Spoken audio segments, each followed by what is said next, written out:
In January 2009, an estimated 1.8 million people came to Washington, D.C.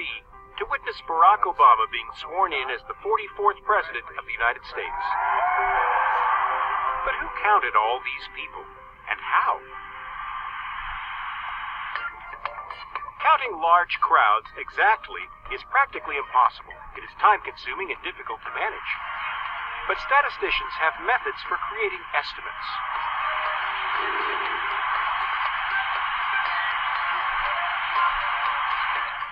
For President Obama's inauguration, it was known that around 240,000 people had tickets that allowed access to specific areas. But counting those elsewhere without tickets was more challenging. Aerial photography and satellite images were used. The scene was divided up into regions, creating a grid-like pattern. Knowing the height that the pictures were taken from meant the size of the regions could be calculated. Each region was also given a density rating, according to how many people could fit into the space.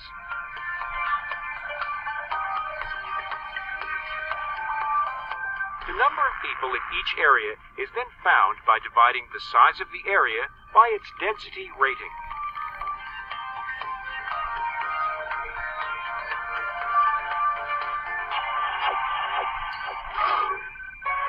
This method was used to estimate the inauguration crowd in the mall area, where most people gathered, and for the parade route and surrounding streets. These estimated figures were added to the number of guests with tickets. Together, they indicated a crowd of around 1.8 million people. But different sources gave different estimates, usually between 1.5 and 1.8 million. Proving that while estimates are a useful tool for statisticians, they are rarely exact. Thank you. God bless you. And God bless the United States of America.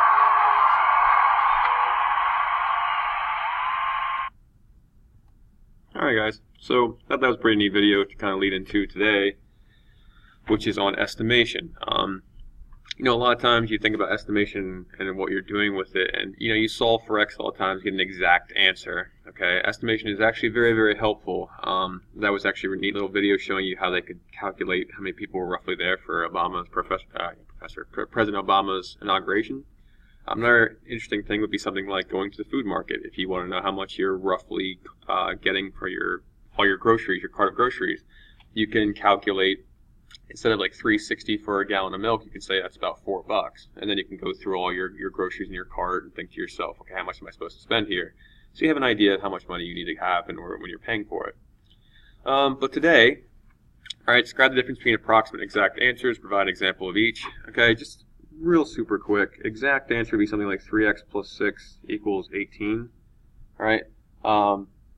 We could subtract 6 from both sides, 3x equals 12, divide x equals 4. That is an exact answer. But something like, you know, let's say 1/3, the answer 1/3. That's approximately 0.33. Okay? What we have here then, okay, is it's approximately a rounded answer. So, that's all there. When would an approximation be appropriate? Again, for repeating decimals is a good one. All right.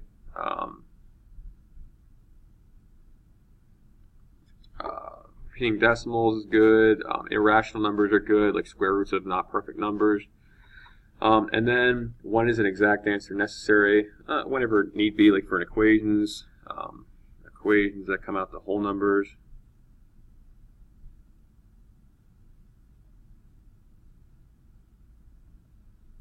Or real numbers, things like that. Okay. Now, these are two symbols in mathematics we often stress getting an exact answer. But in everyday life, a few cents here or there are not going to make much difference. You should focus on the dollars. So we have an equal sign. We have an approximately equal sign. So equal is exact. All right. So exactly a certain thing. Approximately is when we start to round it. Okay. So this is when we have these little squiggly lines. Just keep that in the back of your mind as well. Okay, perfect squares.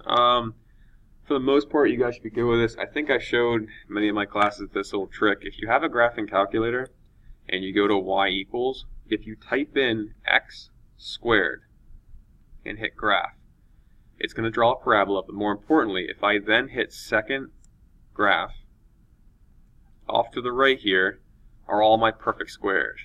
Okay, so 1 squared gives you 1, 2 squared is 4, 3 squared is 9, all the way across. Just in case you ever need these, which you might need on your keystone. Okay, I have them memorized because I've done used them so many times.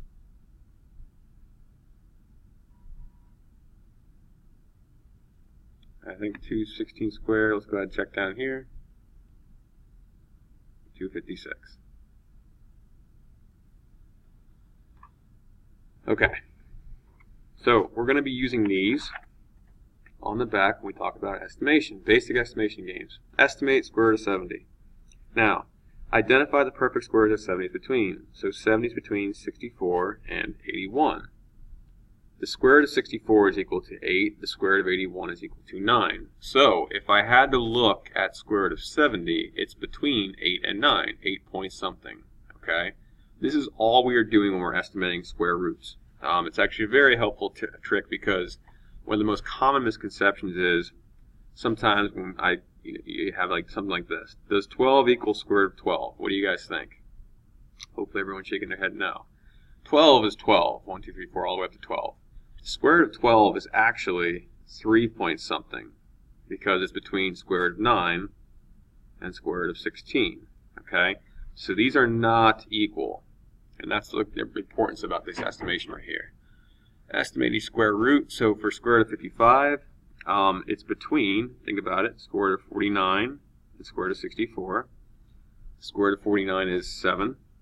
Square root of 64 is 8. So I know that square root of 55 is between 7 and 8. 18, you have root 16 and root 25, 4 and 5. 7, square root of 7 is between root 4 and root 9, 2 and 3. And lastly, root 220, we're looking at, let's go ahead and look back here. We're 220, where am I between? Root 196 and root 225. So between 14 and 15. Okay? And again, that's why it's so helpful to have this or to have a chart. In fact, I highly encourage everybody when you get to your keystone, you are allowed scrap paper. So take this little chart out and make it on your graphing calculator by hitting again y equals x squared and hitting second graph. Write these numbers down. Write down 1, 4, 9, 16, 25, 36. Write them all down so you have them as reference. It will help you greatly. You have as much time as you want on that test, so take your time and do your thing. Okay, a theme park charges $48 for a day pass and $112 for a week pass. Last month, 5,528 day passes were sold and 882 week passes were sold, which is the closest estimate of the total amount of money paid for the day and week passes for last month. Okay, so we know it's $48 for a day pass. I'm going to round that to 50. And I'm going to jump over here. There were 5,528 day passes sold. I'm going to round that to 5,500.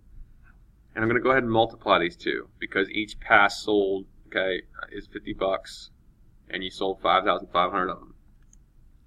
So 50 times 5,500, 275,000. Alright, then we have 112 for a week pass. I'm going to round that to, let's go 110. And 882, I'm going to round that to 880. Not that much of an estimate, but so 990. Oops, I added in there. Huh. I knew something didn't look good.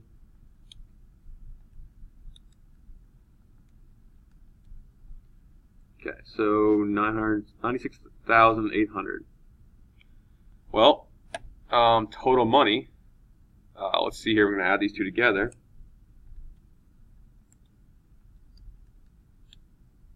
$371,800. Okay. So if I'm looking up here at my best estimate, All right, 371 is closest to 350,000. There we go. So you add these together, get this. That's the one thing, just to fair warn you guys, whenever you're talking about estimation, you're not going to have exact answers, all right? It's going to be like, you set the numbers up, you figure out which one's closest to. But you can always double check yourself, make sure you're good, you'll be in good shape, all right? So keep up the good work, and as always, good luck. We're all counting on you.